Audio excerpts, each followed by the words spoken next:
नाज़रीन अस्सलामु अलैकुम वरहमतुल्लाहि वबरकातुहू। चंद दिनों पहले बैरिस्टर असदुद्दीन ओवैसी ने अपने एक भाषण में कहा कि तेलंगाना के वजीर आला ने कहा है कि ओवैसी का पसमानदा लोगों के लिए लड़ना बस ये एजेंडा है, उनका और कोई एजेंडा नहीं है। और ओवैसी ने भी इस बात का इकरार किया कि मेरा कोई एजेंडा नहीं है और मैं सिर्फ गरीब मजदूर के इंसाफ और हुकूक की जंग लड़ रहा हूं, लड़ाई लड़ रहा हूं। ये बात उन्होंने कही है।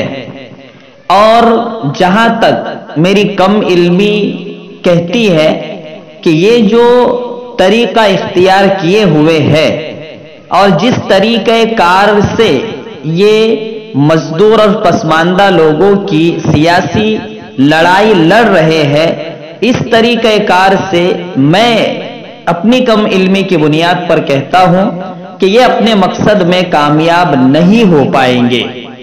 ये एक सियासी पेशनगोई है और जिस दिन वो इस मकसद में कामयाब हो जाएंगे और अल्लाह ने अगर मुझे हयात बख्शी तो सबसे पहले और सबसे ज्यादा मैं असदुद्दीन ओवैसी की तारीफ करूंगा, उनकी ताईद करूंगा, उनकी हिमायत करूंगा।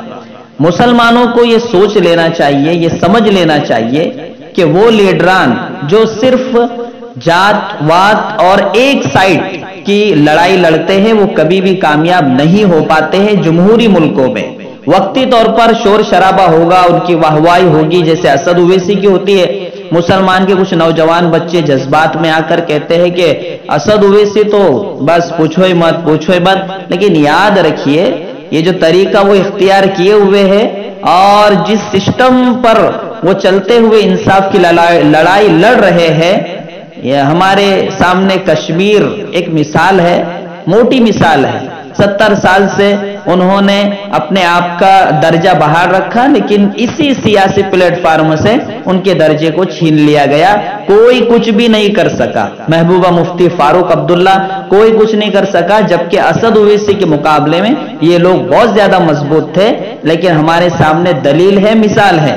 इसलिए बहुत से लोग मुझे ये कह रहे, कमेंट कर रहे हैं कि भाई आप बंद कर दो, लेकिन मेरा जो मकसद है वो शायद व बायद बहुत से लोग समझ भी रहे हैं, इसीलिए अल्हम्दुलिल्लाह कमेंट लाइक भी करते हैं और बहुत से लोग पर्सनल खुशी का इजहार भी कर रहे हैं कि मौलाना आप जो काम कर रहे हो वाकईतन काबिल तारीफ है।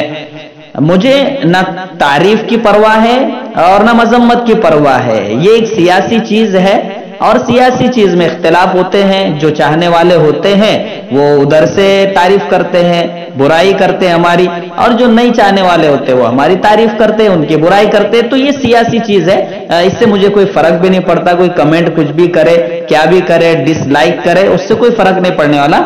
लेकिन याद रखिए मेरी एक जिम्मेदारी है, मैं एक आलिम दीन हूं।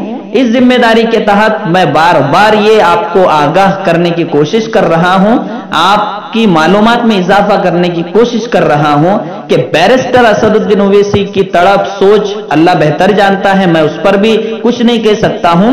लेकिन उनका जो तरीक़ाकार है उस पर कल भी एतराज था, आज भी एतराज है। और जब तक वो बदल ना ले, और खुद वो कह रहे मेरा कोई एजेंडा नहीं है, बजाय इसके कि मैं सियासी लड़ाई लड़ रहा हूं मजदूर और उन लोगों के लिए, मजबूर लोगों के लिए, पसमानदा लोगों के लिए, तो बस खत्म हो गई बात। वो लोग जो नौजवान बच्चे जो बहुत ज्यादा उनसे उम्मीदें बांधते हैं, उन्हें ये सोच लेना चाहिए, समझ लेना चाहिए कि उनके जुमले का क्या मतलब है।